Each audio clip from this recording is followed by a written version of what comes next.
South సినీ ఇండస్ట్రీలోని విలక్షణ నటుల్లో ఒకరిగా Kollywood hero Vijay Sethupathi పేరు సంపాదించుకున్న విషయం అందరికీ తెలుసు. ఎలాంటి సినీ బ్యాక్గ్రౌండ్ లేకుండా ఇండస్ట్రీలోకి వచ్చిన ఆయన తనకంటూ ప్రత్యేక గుర్తింపుని సంపాదించుకున్నారు. వరుస సినిమాలతో అలరిస్తున్నారు. రీసెంట్గా మహారాజా మూవీతో వచ్చి బ్లాక్ బాస్టర్ హిట్ని అందుకున్నారు. ఆ సినిమాతో తన నటన విశ్వరూపాన్ని చూపించి ఆడియన్స్ని ఓ రేంజ్లో మెప్పించాడు విజయ్. ఇక విజయ్ సేతుపతి ల్యాండ్ మార్క్ మూవీగా వచ్చింది మహారాజా. థియేటర్లలోనే కాదు, ఓటీటీలోనూ అదరగొట్టేస్తోంది. భారీ వ్యూస్ దక్కించుకొని అరుదైన రికార్డ్ని క్రియేట్ చేసింది. అయితే కెరీర్లో ఇప్పటికే 50 సినిమాలు పూర్తి చేసుకున్న ఆయన తన అప్కమింగ్ చిత్రాల విషయంలో అనేక జాగ్రత్తలు తీసుకుంటున్నట్లు తెలుస్తోంది. ఇక సహాయ పాత్రలో నటించనని రీసెంట్గా ఓ ఇంటర్వ్యూలో చెప్పారు సేతుపతి.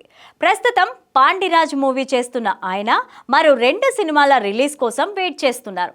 ఇప్పటికే ఆయన పూర్తి చేసిన రైల్, విడుదలై 2 సినిమాలు పోస్ట్ ప్రొడక్షన్ పనుల్లో ఉన్నాయి. 2024 చివరికల్లా ప్రేక్షకుల ముందుకు రానున్నాయి. ఇక ఇప్పుడు విజయ్ సేతుపతి లైనప్లోని మరో మూవీ చేరింది.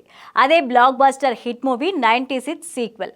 విజయ్ హీరోగా 2018లో వచ్చిన క్యూట్ లవ్ స్టోరీ 96 మంచి రెస్పాన్స్ అందుకుంది. సీనియర్ బ్యూటీ త్రిష నటించిన ఈ సినిమా డైరెక్టర్ సి కుమార్ ఈ చిత్రాన్ని తెరకెక్కించారు. స్కూల్ డేస్ లో ప్రేమించుకొని విడిపోయి 25 ఏళ్ల తర్వాత గెట్ టుగెదర్ లో కలుసుకున్నప్పుడు వారిద్దరి మధ్య జరిగిన సంఘటనలతో 96 మూవీ ఉంటుంది. అందరినీ ఆకట్టుకుంటుంది.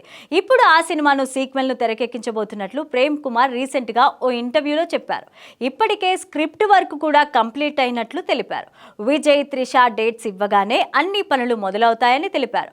షూటింగ్ స్టార్ట్ చేస్తామని చెప్పారు. ఇప్పటికే విజయ్ సేతుపతి సతీమణికి కథ చెప్పానని అన్నారు. తనను ఎంతగానో ఎక్సైట్ చేసిన సినిమా 96 సీక్వెల్ అని చెప్పారు. ఇప్పుడు ఈ విషయం సోషల్ మీడియాలో తెగ చక్కర్లు కొడుతోంది. Waiting for top romantic movie sequel అని కామెంట్స్ పెడుతున్నారు ఆడియన్స్. 96 2 ఎప్పుడు స్టార్ట్ అవుతుందో వెయిట్ చేసి చూడాలి.